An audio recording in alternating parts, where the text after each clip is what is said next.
Hello world, Shelly here, and it's time for another episode of Foundation Fest. And today I've got the NARS Soft Matte Complete Foundation. Retails for $40 for 1.5 fluid ounces of product. That's 45 mils. And if you do the math on comparing it to a typical 1 ounce size product, you are talking about $27 per ounce. So a pretty reasonably priced option. I count 34 different shades here. It's described as full coverage, transfer proof, oxidation resistant, and lasts up to 16 hours with a natural looking matte finish. They say it is for normal, dry, combo, and oily skin. The key to this appears to be a microalgae and biohyaluronic acid to both help absorb excess sebum if you have oily skin, but also provide a hydrating balance while protecting from blue light and pollution. So that's how they claim they are covering both sides of the fence. A foundation that is matte and good for oily skin, but also for dry skin. We will see if the unique oil absorbing powders create a smooth second skin finish as they claim. I have this in shade Light 2 Mont Blanc, which is described as fair with neutral undertones. Let's take a look at this one, swatched against a few others in my collection. You know what time it is. On Fridays, we swatch. First up is today's foundation from NARS, the Soft Matte Complete Foundation in shade Light 2 Mont Blanc. Second, I've got from Estee Lauder, Double Wear Stay in Place in 1C1 Cool Bone. Third up is from MAC, the Studio Sculpt in NW15. Fourth is from CYO, Life Proof 101. And last, I've got from YSL, the All Hours Foundation in shade BR10. I've already cleansed, moisturized, and sunscreened this 46-year-old face. I will go in on one side with a dampened sponge. Other side, I've got my Sigma F80. We will see if there's a preference one way or the other.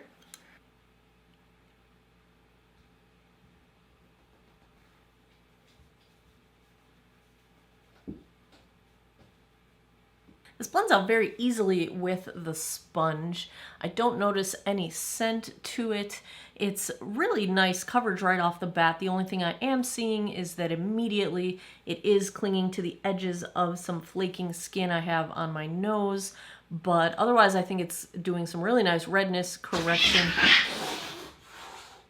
That's Polly and Ziva. Let's try the brush side.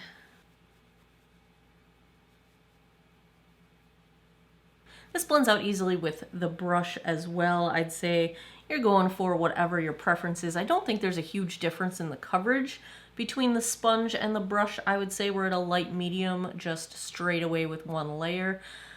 It's doing the same thing on any sort of flaking skin I've got. I have a little bit of flaking between my eyebrows right now, and it's clinging to the edges of that skin. But the skin that's not flaking looks really smooth. It does a very nice job blurring pores. Not quite as good of a job blurring texture because generally speaking matte finishes accentuate texture a little bit, but this I wouldn't say it's not accentuating it, but it's not blurring it either. Let's take a look up close. I think the matte finish is very pretty. It's definitely a soft focus kind of a matte finish, which is nice. That's the best you can really hope for when you're dealing with dry skin.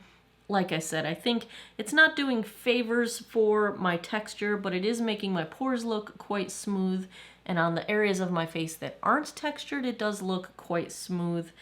It looks really nice on my nose, except for where it's clinging to flaking skin.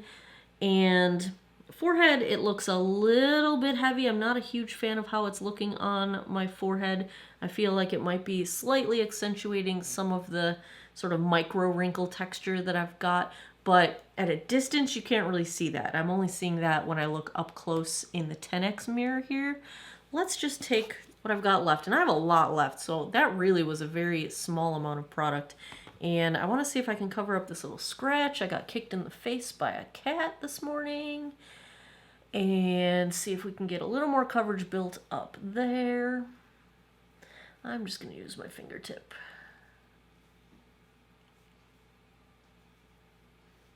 Yeah, coverage does seem to build nicely. That kind of took care of my sunspots and my cat scratch. Let's see if we can get the same on my blood vessel here. This almost seems like it reverse oxidizes. I feel like it looks lighter after it dries down than it did when first applied, which when it's first on my skin, I feel like it's a really good match, but once it dries down, I feel like it might be a smidge light. Of course, I'm in studio lights that reflect a lot of light back, so we'll see how this looks outdoors in natural lighting. This does build up quite nicely. Like in terms of coverage, I think, you know, my blue blood vessel is pretty much gone. My sunspots are pretty much gone. Can we get some redness coverage to stay on my chin? That is the question. This builds up nicely, and I think if you didn't want to set with powder, you could probably get away with it. It's got a little bit of a tack left to it, but I think in a couple minutes it'll dry down enough that I won't need to set it. Yeah, all right, let me put the cap back on this guy. Be careful when you open it, because when I opened it initially, product spewed out the top, so just be forewarned. This is a vegan foundation, but NARS is no longer considered cruelty-free if you consider brands that sell in mainland China not to be cruelty-free, since aftermarket animal testing is required by law. But it is a vegan foundation, so there's that. Let's check the time. 1:47 p.m. Let me go put the rest of my face on. I will be right back.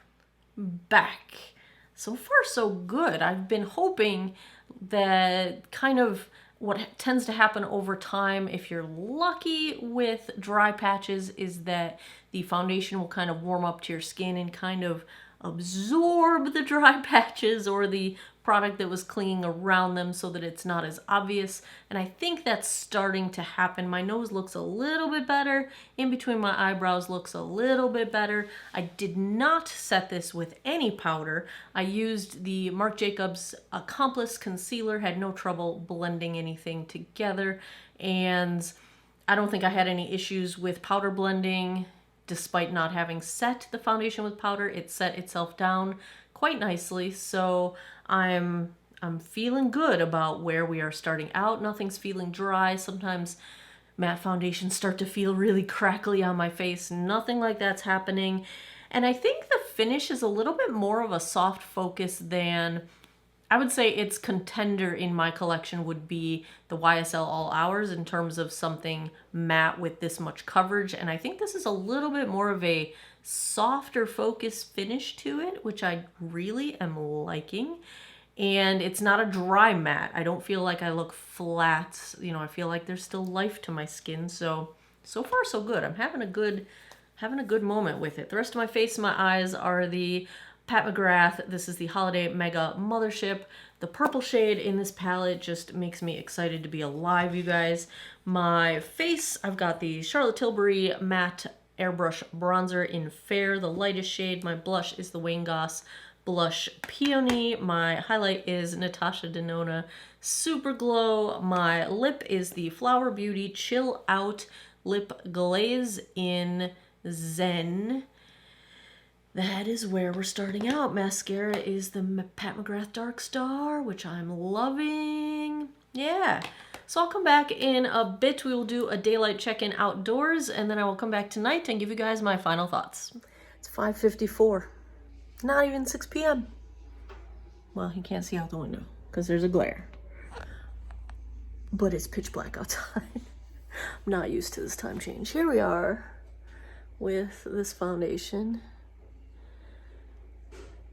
It's not quite as matte as I expected. I'm in overhead lighting, so a little bit of texture issues here. There's my cat scratch.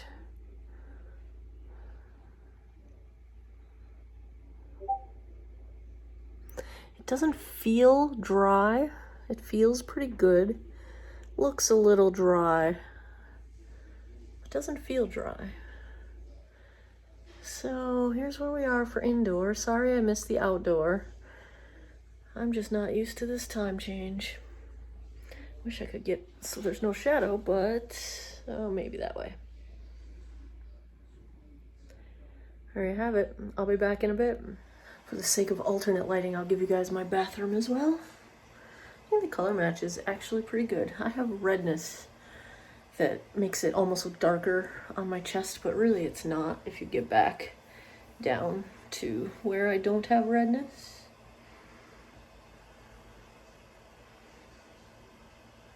Alright, I'll see you guys later. 9:34 p.m. Let's take a look at how the NARS Soft Matte Complete foundation held up. I have to say that for a foundation that claims to be a 16-hour wear foundation, I'm not super stoked on where we're at, because we're not even at the 10-hour mark, right? Like, is my math still okay? I'll tell you guys here, because I think we started after 12 o'clock. So let's just zoom in and take a look. The most distressing part of how this is worn is on my chin. I have a lot of product missing. It's settling into a lot of my pores, and it just looks like a very average, not good wear of a foundation. Around my mouth, I feel like the nose ring side of my face, it is breaking up along that smile line and accentuating it. It's not doing that on the other side, but the product has split apart on that smile line. My cheeks still look very nice. Blush, bronzer, highlight still fully intact. My nose looks okay. I did have to blow my nose once, and it held up fairly well. I mean, the product is gone from my nostrils, and again, they kind of tout this as a transfer resistant formula, and I feel like as much product is missing from my nose as would be with any other foundation if I had to blow my nose. And I do it very carefully when I'm wearing foundation, especially when I'm filming a review, because I don't want to mess up the makeup any more than needs to be messed up. The product is kind of cakey between my eyebrows, and it just looks a little bit like it's already caking up on my forehead in a couple spots. I will say on the positive side, I don't think it's a drying formula. It's not hydrating by any stretch. I'm feeling a smidge drier than I did earlier today, but I'm not having significant drag lines or anything like that going on. It's just a tiny bit. So I would say, I would call this either not drying or very minimally drying. I think even if you have dry skin, and I've got pretty dry skin, you can combat it with good moisturization underneath, and you know, it might not be the kind of foundation I would want to wear day after day after day, but an occasional here and there wear, you know, every few days or something like that, I think would be totally doable and not uncomfortable in terms of dry skin. Nothing feels itchy, nothing feels tight. It feels very comfortable, feels exceptionally lightweight, like it feels very nice to wear. I think at a distance it actually does look very nice still, but up close it's breaking down pretty significantly already, and I feel like we're a little too early in the day for that, especially when it claims to be a 16-hour wear foundation. So if I had to give a grade to the NARS Soft Matte, I am going to go B-.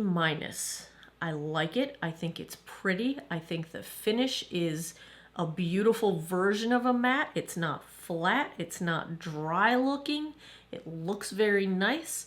It's not doing anything really significant in terms of settling into lines. It's breaking apart along some deeper, middle to deeper lines, but not too bad. And I think for dry skin, it's okay. You can wear this one, even though it's a matte finish, but a little bit of room for improvement on dry and maturing skin. This one's definitely going to get some more wear from me, because I would like to see if I can get any of these little problems to do a little bit better, because I feel like it's got super potential.